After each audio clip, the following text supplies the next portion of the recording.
Good morning. I'm just out for a little wander, trying to find something that I spotted on Google Earth the other night. I was perusing the local area for woodland, like you do, and I spotted one location where there was two really tall trees sticking up above the normal tree canopy, probably twice the height. I'm thinking they're probably redwoods or something like that. And curiosity has got the better of me. I'm going to try and find them. Now, what I'm using to locate them is the What 3 Words app. Do other people use that? Well worth it. Gives you really precise locations on stuff. I think it's within like 3 square meters or something like that. Obviously, depending on your phone signal and how good your GPS location is on your phone, but I find it very good for sort of noting down locations I want to revisit, or if it's just something I've seen, like the other night, drop a pin on the location and you can use the What 3 Words sort of compass to take you straight to it. I'm getting pretty close. Well, according to this, I'm within 100 meters, but it's very thick woodland. Either I can't see them yet because it's thick woodland, or I've done it wrong. We'll find out in a minute. I spy with my little eye tall trees. Can't really make it out, or it doesn't look like it on the screen here because it's quite bright. But I think I'm on the right course. I'll come back to you when I get to the bottom. Well, I found them. One there, a baby one just to its left, and the other one can't see very well through the thick trees there. But they are quite a size. I'll tilt the camera up, though I can't really sort of show you the size. And of course, going up into the sunlight, there's the top of the twins. God knows how tall they are. A few hundred feet. Obviously nothing compared with like the ones you get in America, but quite sizable for here. And people will probably be thinking, why is there these big bloody redwoods in the middle of a English woodland? Well, it's a bit of an abandoned state now, this wood, but it was part of a very large Victorian estate gardens, and as the Victorians liked collecting stuff, including different species of plants, etc., you do find stuff like this in here. A bit further over, there's even a couple of big monkey puzzle trees. They're too far over for me to visit today, but yeah, it's quite a mixture in here. Look how all this ground's all turned up underneath this one. Little dished out bits. Can you see this? I bet this is where the deer have been bedding down at night. There is deer trails everywhere, but can you see that hollow there? Of course, it's nice and thick. Keep most of the rain off. They probably get down in here at night. Yeah, there's little trails all around the outside of it.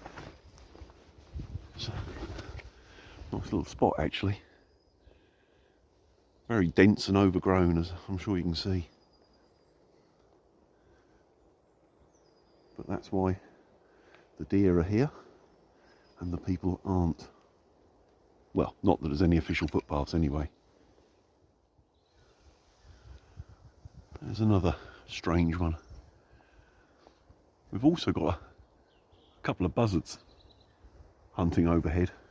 I keep hearing them and getting glimpses of them through the trees. But of course, every time the camera comes out, they bugger off. Always the way. But it's lovely that we've got really sort of wild and remote areas like this. And I'm only, what, 2-3 miles outside of the town. It is pretty thick and dense in here.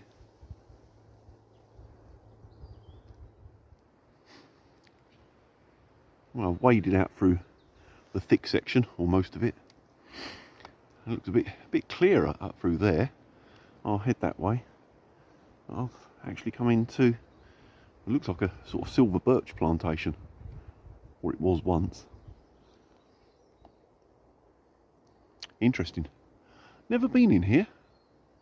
Well, not. I've been in this wood, but it is bloody massive. I've never been up in this section. So I'm going to try and forge my way through here.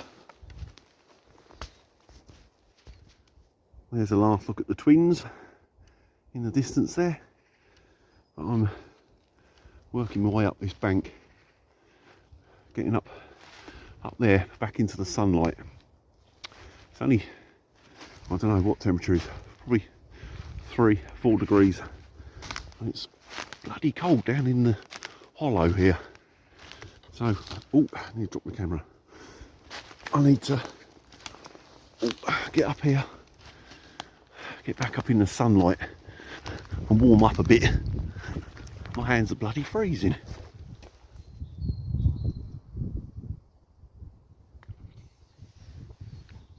Oh, that's better. Oh, it's nice to get in that bright sun. Bloody knackered. This is the first time I've been out properly for 2 to 3 weeks. I've had this horrible sort of like chesty, flu-y virus thing that's going around, and it's still here. It's making it a job for me to breathe. It's also one of the, you know, the side things with my leukemia and the chemotherapy and all that has knackered my immune system. So anything that most people sort of get over in 2 or 3 days, I normally get stuck for it for weeks because my body just doesn't know how to cope with it, which is a bit of an inconvenience. Never mind. We forge on.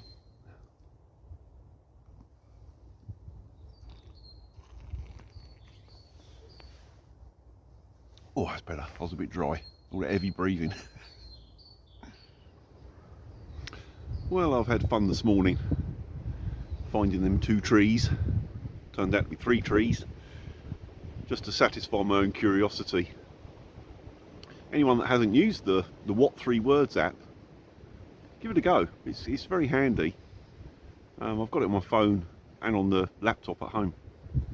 It's a useful tool. Not only for this sort of situation, even in town. You know, if you need to find a shop or something like that, you can just plot it on What 3 Words and ask your phone to navigate, and it'll, you know, take you down whichever street. It's just like an advanced sat nav, really. But the fact that it works off-road as well is very, very useful. My understanding is that the police and search and rescue and that sort of thing, they use it now because you can pinpoint locations so well. And I think also the ambulance people like that, and even the AA and RAC for breakdowns. So maybe it's worth just having on your phone for emergency, should we say. But I use it quite a bit. It's a handy tool. Right, that's enough of me waffling. I've enjoyed my little short walk in the sunshine. I'm going to start heading back to the car.